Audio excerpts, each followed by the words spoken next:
नेहरू जी, आपने तो हमको चुगलखोर समझा था कि 2024 के लोकसभा चुनाव में बीजेपी पार्टी के साथ खड़े होंगे या कांग्रेस के साथ। ये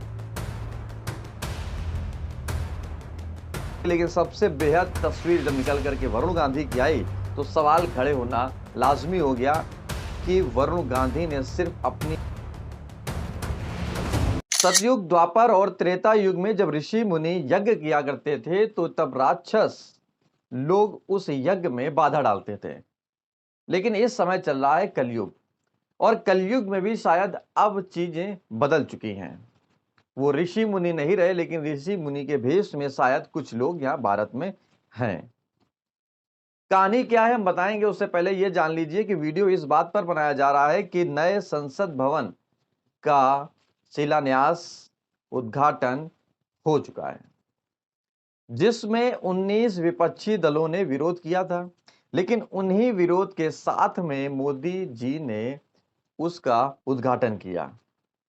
नमस्कार, मेरा नाम है दुर्गेश मिश्रा, हाजिर हूं एक बार फिर से नए मुद्दे के साथ में। दरअसल कहानी क्या है कि जब उद्घाटन के वक्त के पहली की तस्वीरें थी वो एक तरफ साफ थी कि क्या उद्घाटन हो पाएगा कि नहीं हो पाएगा, क्योंकि विपक्षी दल जब ऐसे बैठ गया तो उसके साथ साथ कहानी तब फंस गई कि जब जो पुराने नेता थे कांग्रेस के वो वर्तमान में बीजेपी में है, तो क्या वो बीजेपी के नेता उस संसद भवन में शामिल होंगे या नहीं होंगे। नाम है उनका वरुण गांधी।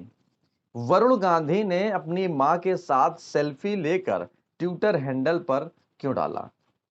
उन्होंने मोदी के साथ या संसद भवन की उस तस्वीर को नहीं डाला जो लोग ऐसे डाल रहे थे।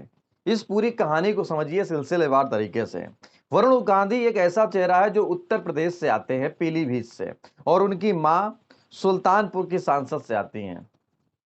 इसी बीच कहानी फंस गई कि इंदिरा गांधी की बहू और इंदिरा गांधी का नाती वर्तमान समय में तो बीजेपी में है, लेकिन इसका भविष्य कहां है?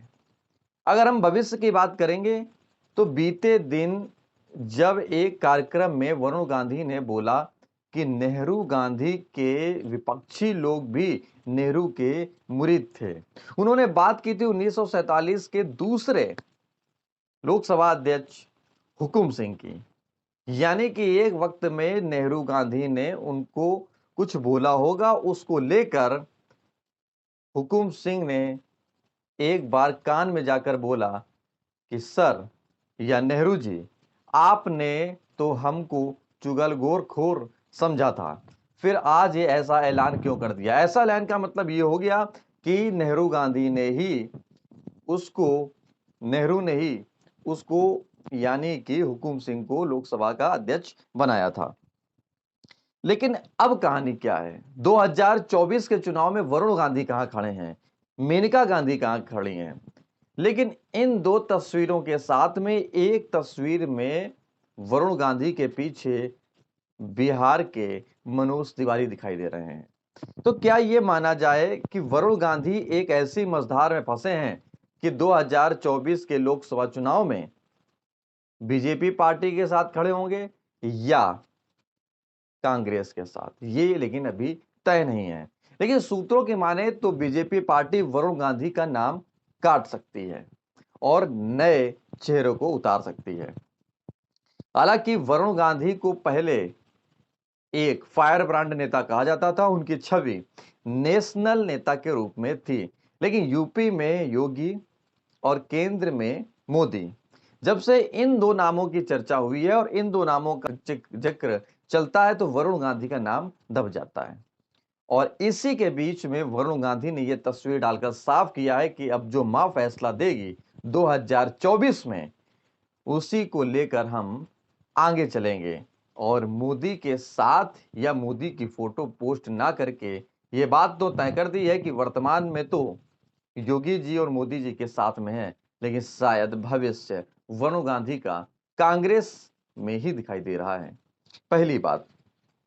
दूसरी बात यह कि मोदी जी ने भाषण दिया, मोदी जी ने 30,000 रोजगार की बात की, मोदी जी ने हर धार्मिक लोगों के साथ में पूजन पाठ किया, सेंगोल की स्थापना की।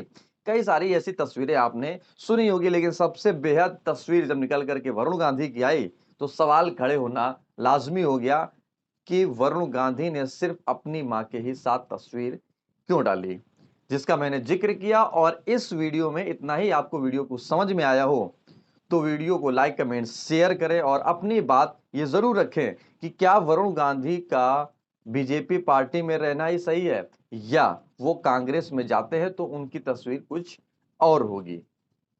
आपने अगर हमारे YouTube चैनल को नहीं सब्सक्राइब किया है तो सब्सक्राइब करें, छोटी सी बेल आइकन पर क्लिक करें, ऑल पर क्लिक करें, जिससे कि आप नए मुद्दे के माध्यम से नई नई बातों को समझ पाएंगे बारीकी से और नई नई खबरों को भी जान पाएंगे। हमारे फेसबुक और ट्विटर और इंस्टाग्राम को भी फॉलो करें, जिससे कि आपको ये सारी चीजें YouTube के साथ साथ इस प्लेटफॉर्म पर भी देखने को मिलेंगी। नमस्कार।